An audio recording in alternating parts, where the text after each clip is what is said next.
Welcome along to this week's Weatherquest farming forecast recorded on the 17th of August.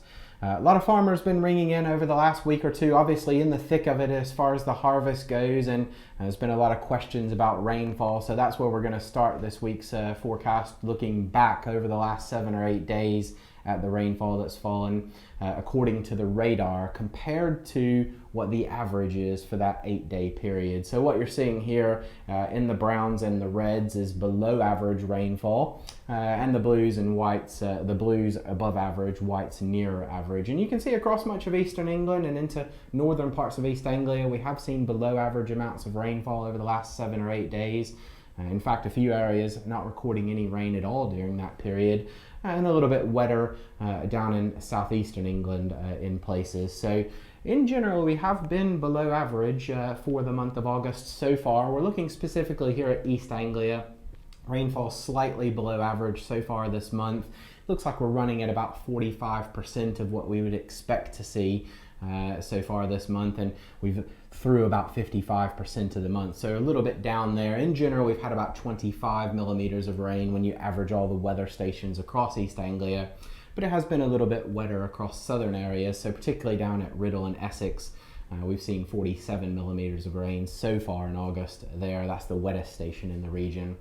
About 8 to 9 days of the month so far have recorded some amount of rain, and that's been the big thing that the farmers have mentioned here. It's not the amount of rain we've seen during the harvest, it's the amount of days that we've seen some rain slowing down the harvest, and that's been the real tricky part. So a little bit over half of the month so far we've recorded some rain at many of the weather stations, and that I think is going to continue to be a tricky thing going forward into the next couple of weeks. And we're going to just start here by the forecast section by taking a look at the jet stream pattern, and you can see that active jet stream which brought us some chilly nights and chilly days the last few days. It's felt a little bit more like autumn, but that cold weather pushing off to the east now, more over Scandinavia. Not much in terms of jet stream activity towards the middle and end of this week before we see the jet become a bit more active again by the end of the week, and that's where we will start to see the potential of some more unsettled conditions again by the time we get to this weekend. In between though, starting for Wednesday, we've got that area of low pressure, as I mentioned, pushing away to the east, and still a bit of a northwesterly flow across the British Isles, so still a little bit of a chill in the air originating from almost the southern part of the Arctic here, coming down across us the last couple of days, and it has been noticeably cooler in that. But otherwise, we've got a weak ridge of high pressure in the southwest here, and overall, most of Britain will continue to stay dry as we go through Wednesday itself.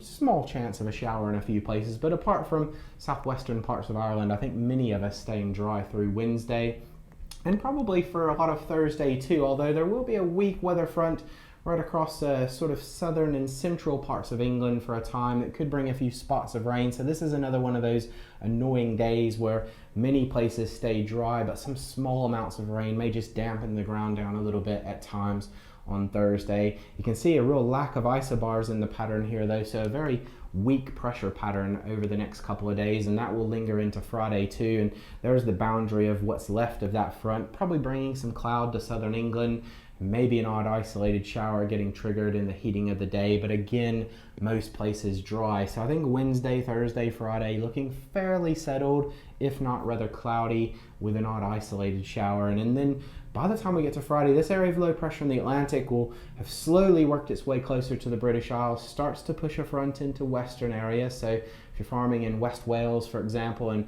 parts of western Scotland, could start to see some rain a bit more widespread by the end of the day Friday. But by Friday night and into Saturday, that area of low pressure will make its way into southwestern parts of Britain, and swirling around it will be quite a lot of cloud and showery rain, potentially even a few thunderstorms down across southern parts of England. So we could be looking at the potential of a few heavy downpours and perhaps some localized flooding over the course of the weekend associated with this slow moving area of low pressure that will still be with us into Sunday too. And you can see some of the green shading in here indicating some of the heavier rain. So I think by Sunday that risk of heavier rain shifts a bit more further into northern England, whereas I think on Saturday it's a bit more central areas that will be impacted by that. But either way, Saturday, Sunday both looking like quite widely unsettled days with a bit of rain around. By Monday, things are starting to become a little bit trickier. So one of the computer models here for midday on Monday shows low pressure down in southwest England, South Wales, and still a band of rain and probably quite a few showers filling in around that low through the afternoon.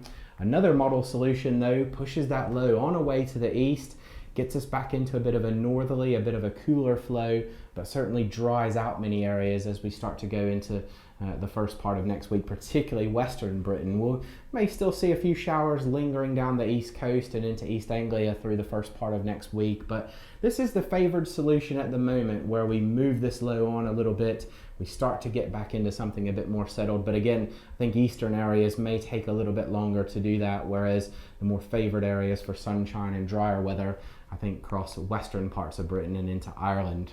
So if you need to get some spraying done over the next few days, well, there's quite a lot of green on the chart, it looks like, for us as we go through Wednesday, Thursday and Friday. Maybe perhaps not at first, but it does look like by the mornings and late afternoons in particular, and with not much wind around, I think there will be some decent spraying opportunities in there, for particularly for Wednesday and Friday. Thursday may be a little bit dicier with that week low moving through, but then by the weekend, by Saturday and into Sunday, spraying opportunities much lower there due to the fact that we'll have widespread rain. If you do want to track that rain though, you can follow us, subscribe to WQ Radar if you go to wqradar.co.uk. That'll give you all the details of how to sign up. If you use the word harvest, you can get a discount off your first year's subscription. It'll be 25 quid for 1 year subscription. You can look at the weather radar and see live weather observations and the rain as it moves across from one spot to another. It's a good way to kind of keep up with what's going on at the moment right there on your phone. So now we're moving into the monthly forecast part of the farming forecast video here, and as we start with week 2, this is the 23rd of August through the 29th of August, so sort of the last full week of August here. High pressure, higher than normal pressure even, across Scandinavia it looks like through this period. But remember the direction the air flows around high pressure, so we're talking about in a clockwise fashion like this. And so if you think about how we're going to be impacted by that in Britain, it is an easterly feed of air here coming in. In the wintertime, this would be quite an interesting setup with potentially bringing in some very cold air, but not at that time of year. Still quite warm over the continent, but will pick up moisture as it moves over the North Sea and could mean some cloudier conditions and an odd shower or two down eastern coast of England, and probably more favored for better sunshine and drier weather across western parts of Britain and into Ireland in this type of pattern. And indeed, that's what shows up on the rainfall anomaly for the week 2 period. So you can see the drier than average conditions across western areas, a bit flip-flop to what you'd normally see.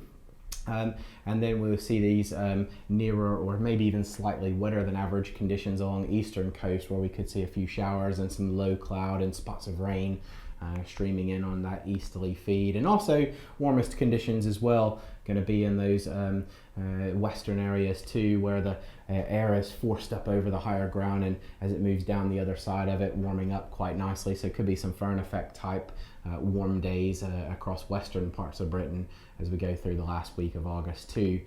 But either way, I don't think we're talking about anything drastically cold here. Now, as we move into week 3, the weather pattern changes a little bit. We start to get back into that wetter type pattern for northwestern areas and drier than normal pattern for south and eastern areas as we go through that first part of September. Not much signal in terms of temperature here. Many areas around average for temperatures. If anything, maybe even a few slightly cooler nights in there as well.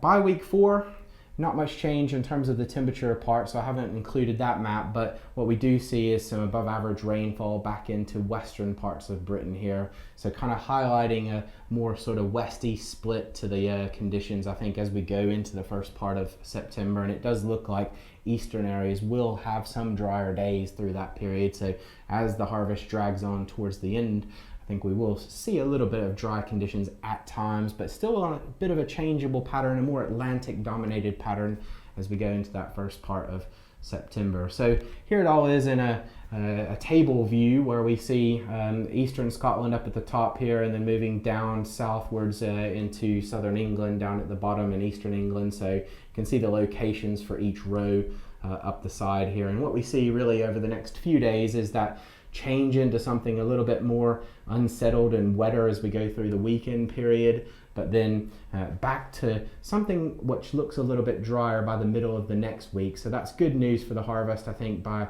we get past this unsettled period that we're going to see through the first part of next week. Where I remember I said that we could hold on to a little bit of unsettled weather perhaps early into next week in eastern areas, but otherwise I think generally speaking getting back into something drier through the middle of the week. And then, as we mentioned, that sort of northwest southeast split to things as we go into September itself, looking wetter than average across Scotland, drier than average or near average rainfall across England. Temperature wise, I think that cool northerly at first sort of dissipating, and then we're back into near or slightly warmer than average conditions over the next few days from there. And really no strong signal one way or the other as we go into September there. So I don't think we're going to be dealing with any real abnormal temperatures over the next few weeks. It is going to be the rainfall and that sort of northwest southeast split that we...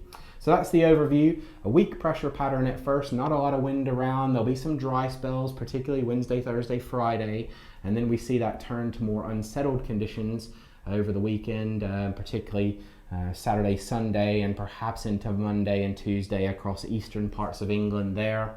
And then beyond that, towards the end of August and into September, a more northwest southeast split where wetter conditions across northwestern areas and drier conditions in the south and east. The other thing I haven't mentioned so far is the fact that we're dealing with some increased tropical activity in the Atlantic, particularly the Gulf of Mexico, where we're seeing some hurricanes and some tropical storms moving through there, and that will bring some uncertainty to the forecast as these things move northwards and get mixed up with the westerly flow and the jet streams and the mid-latitudes. And so sometimes that can make the models go a little bit more unstable in terms of showing different forecasts from one day to the next. So just keep that in mind.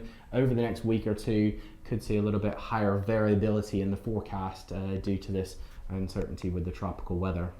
Now, if you do want to speak to us directly, you can always call one of our forecasters and have a chat about that. If you're seeing the forecast flip-flopping and changing from one day to the next, ask about what the uncertainties are and what the probability of certain things happening. You can speak to us directly on 09065 777675 at £1.55 per minute plus network access charges, and we're on that line between 6 a.m. and 6 p.m. 7 days a week. Thanks for watching this week's farming forecast, and we'll be back next week for another update.